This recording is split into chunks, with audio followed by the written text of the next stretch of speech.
My name is Renee Upham. I have precious few minutes to share a lot with you.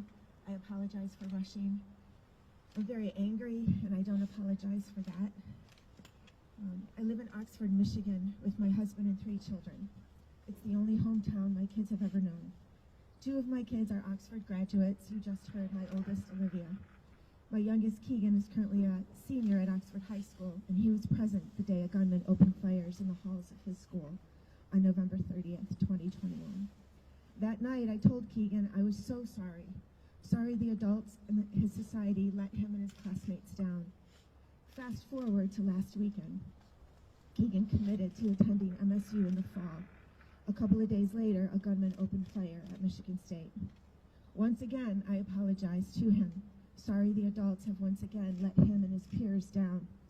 Only this time, my sorry rang hollow. I could barely spit the word sorry out because I am not sure society cares. I am a mom, I am a Spartan, and up until 2 weeks ago when I resigned, I was a teacher in Oxford.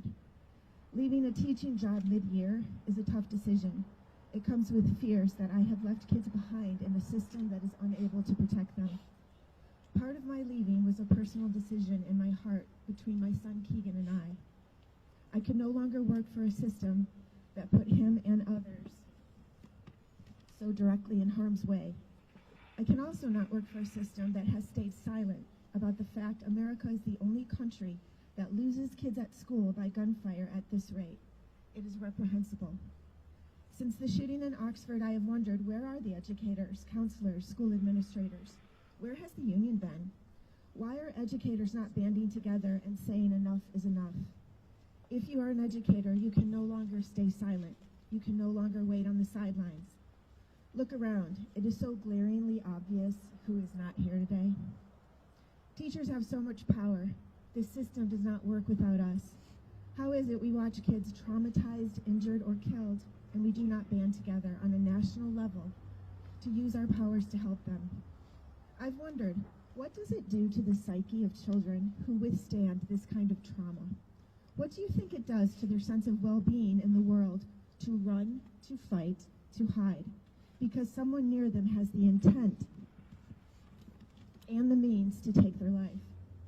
But even worse than all of that, what does it do to these kids to know the country refuses to fix it? Some adults won't even come to the table.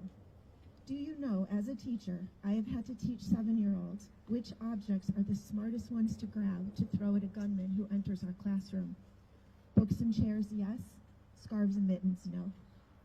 Do you know I have looked at 7th graders in the eyes and told them if a gunman enters our building, they have to rely on themselves to make the best decision in that moment if they should run, hide, or fight?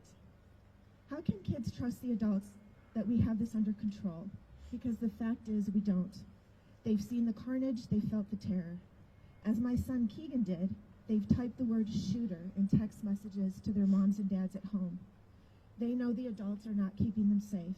They know the score. These kids are saying enough.